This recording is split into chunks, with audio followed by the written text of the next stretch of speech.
In my session with the student, I will be using Albert Ellis's Rational Emotive Behavior Therapy. Emotional disturbances are a result from a person's irrational way of thinking, whether they are catastrophizing a situation or burdening themselves with how they should be or what they must be. In this approach, it is believed that a person affects himself more than the past does. When someone's way of thinking is irrational, the person is engaging in self-defeating behavior, where they are creating the negative emotions. Albert Ellis states, even when he or she is being irrational, only by work and practice, by reassessing and reevaluating his or her own philosophic assumptions, will he or she get better. This will be an educational process for the student, and my goal in this session is to challenge the student's way of thinking. So hi Jen, how are you? I'm alright, how are you? I'm good. So would you like to tell me a little bit about what's been bothering you? I'm just so overwhelmed. I feel like I'm this hamster running on my wheel at like 100 miles per hour and there's no way of stopping it, and my mind is just non-stop racing. Okay, so when do you find yourself feeling overwhelmed? It's not a specific time, it's all of the time. It's every minute of every single day, even when I should be sleeping. Let's talk about this feeling of being overwhelmed. Let's try to get to the source.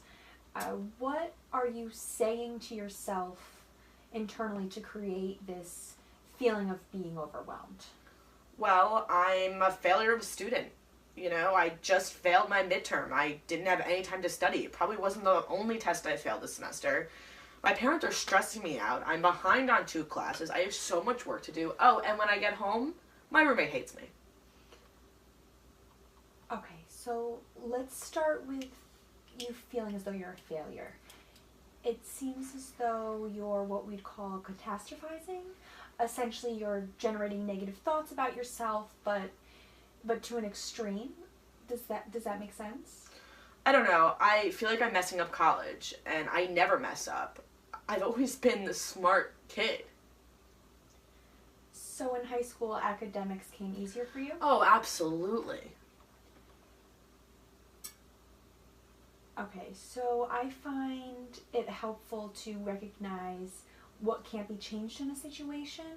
Could you tell me what about this situation that you don't have the power to change? I mean, maybe it's just because I haven't done well up to this point. I can't change the grade on my midterm. You can't change an F into an A overnight. It just doesn't happen.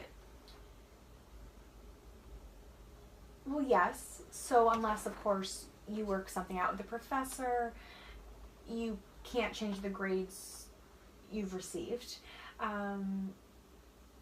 You're not getting the same grades as you did in high school, but does that really mean that you're not smart? Listen, I know that I'm smart. I do. I had parents telling me my entire life growing up and everyone around me.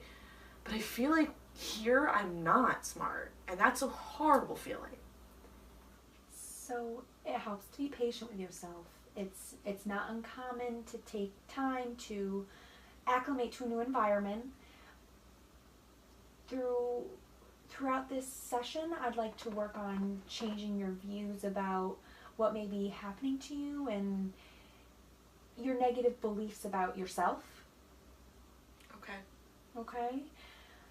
Let's go back to you telling yourself that you're a failure. When you say this, you're devaluing yourself. It seems to be that you're telling yourself that you must do well or you're no good. I always do feel like I have to do well. If not, I feel like a failure. No, I don't feel like I'm a failure. I am a failure. You're living by a rule that you're not allowed to make mistakes and that you have to be perfect all the time. I know I'm supposed to say no one can be perfect, but like, I don't know. College is a challenging transition. I'd like to help you find resources on campus that can help make this transition maybe a little bit easier for you. Let's say you don't do well in this class. What's the worst that can happen? I fail. I don't walk across that stage. I don't get my diploma, and my parents think I'm a disappointment. So worst case scenario, you fail. Do you know what your options are if you do fail? Well, I get a failing grade, and then that pretty much dooms my GPA. Okay, be mindful that you're catastrophizing again. Your GPA won't necessarily be doomed, so actually the policy is here that you can retake the class once if you do fail. You're telling me I can retake this class?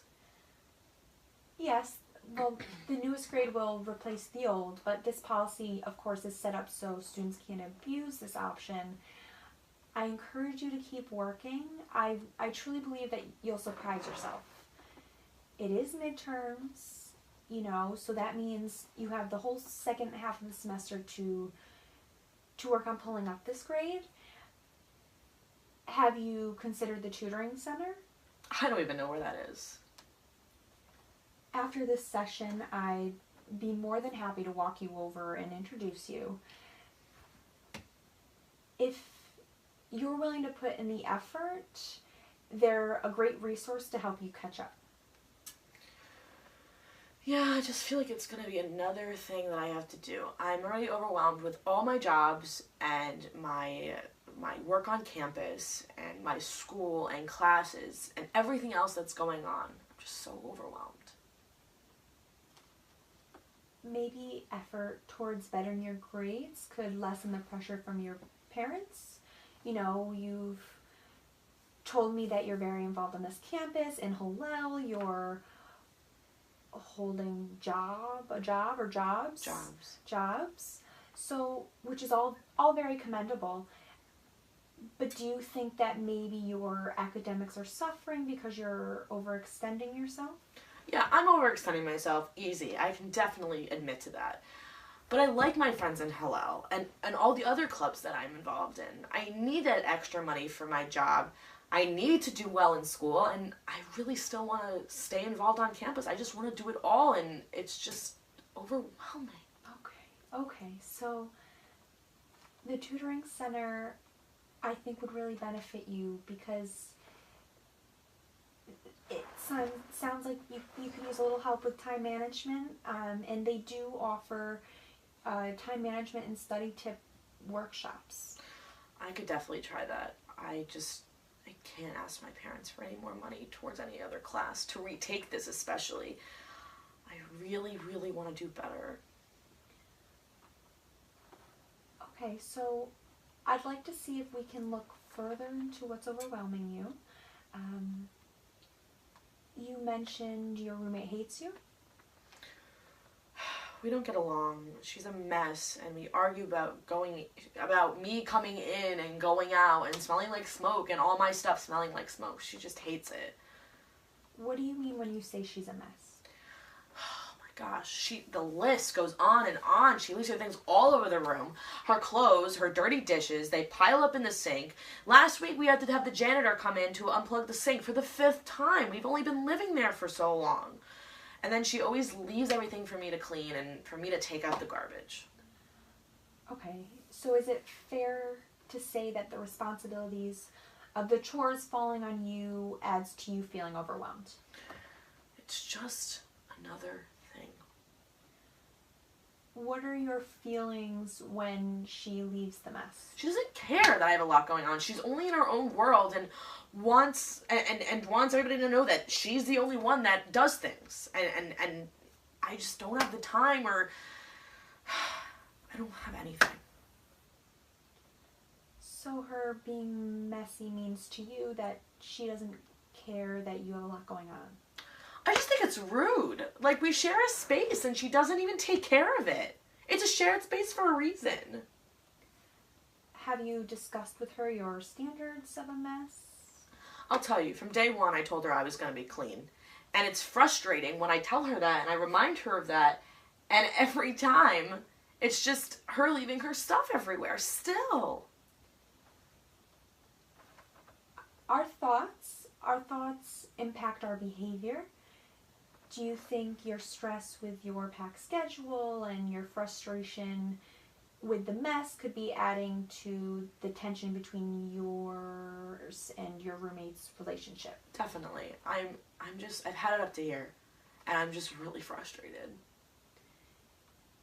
You've made a negative interpretation about how she feels about you. It may be helpful to discuss each other's perspectives on things. Would you consider sitting down with me and maybe completing a roommate contract?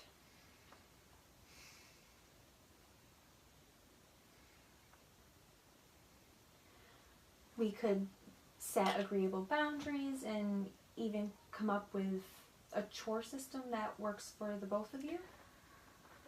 I mean, she's so stubborn. I don't think I can get her to agree to anything. But if she agrees, I'll do it. Okay, good. How about you tell me a little bit more about your smoking habits that you mentioned? Before this year, I've never smoked, but I find that it helps me relieve my stress and anxiety. I want to not smoke so badly, but I don't think I can stop. I'm so dependent on it, and I'm afraid I'll be too stressed if I drop it, quit it. Okay, so I'd like to try and help you work on stopping. Let's see if we can find out what's triggering the stress that leads to smoking. I'd like you to keep a log this week. What kind of blog are you talking about? So it would be helpful if you could write down what you're feeling and what's happening right before you get that urge to smoke. Okay, I mean, I guess I can do that. Do you have other ways of coping with your stress? No, not right now. I find smoking to be just easy, and it takes care of the job. Have you considered alternatives to cope with your stress? Do you like to hike or swim or?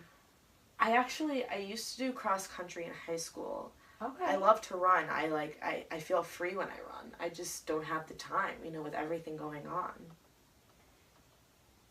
Keep in mind, self-care is very important, especially for someone as busy as you are with, trying to be involved in everything, these jobs, these clubs.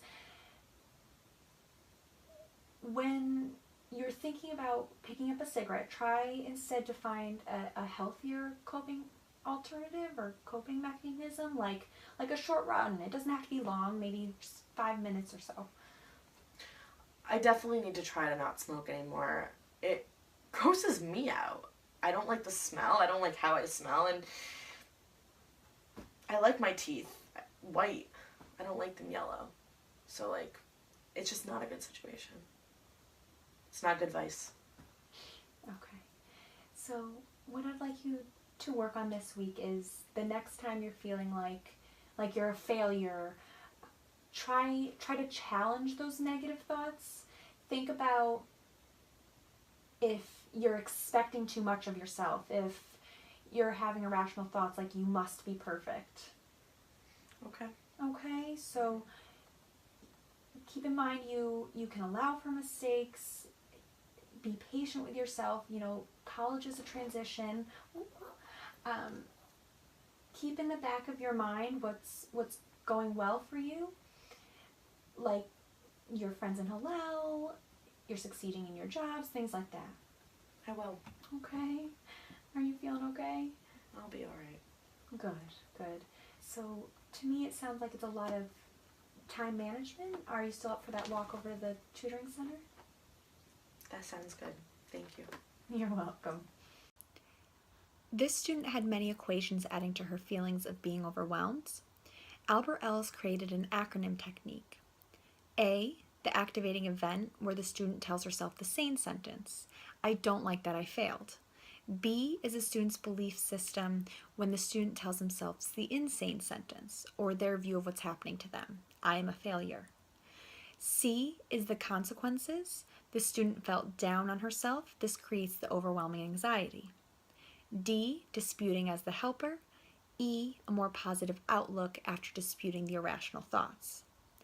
As the helper, we go after the student's view of what's happening to herself. In B, the insane sentence, we try to make it clear that the student may not be able to do anything about A, which in this case was Jen failing her exam. but she can change the thought of the view of what happened or her belief. In rational emotive behavior therapy, we focus on feelings, which is why I asked her, let's talk about the feeling of being overwhelmed. I was attempting to get to the source, which is why I asked Jen, what are you saying to yourself to create this feeling of being overwhelmed? I also asked Jen about what her feelings were when her roommate leaves a mess. In rational emotive behavior therapy, all behaviors, especially self-defeating behavior, is believed to be learned. She is continually conditioning herself with these ideologies, which is creating the negative behavior. Jen was catastrophizing and devaluing herself, saying that she was a failure, she wasn't smart, she would be a disappointment to her parents. She was also jumping to conclusions when she was saying that her roommate hated her. We worked on decatastrophizing, such as when I asked her what was the worst that would happen if she failed the class. Albert Ellis states that the individual must act through concrete homework assignments, such as the log I asked her to keep for herself. This is also self-monitoring in behavioral therapy. I also asked her to challenge her irrational thoughts and work on changing her language, such as her should and must statements. Albert Ellis believed that you want to get the individual to learn to challenge and question her own thinking and values, especially when feeling a sense of anxiety. I attempted to help her reframe when I mentioned that she had a whole second half of the semester to bring up her grades, which I tried to help her do by offering to introduce her to resources on campus. This was a lot of variables to cover in a short amount of time, but I'm hoping that what was effective in this session was challenging and disputing Jen's irrational feelings of her self-defeating rules, decatastrophizing, changing her language, reframing, and providing homework assignments.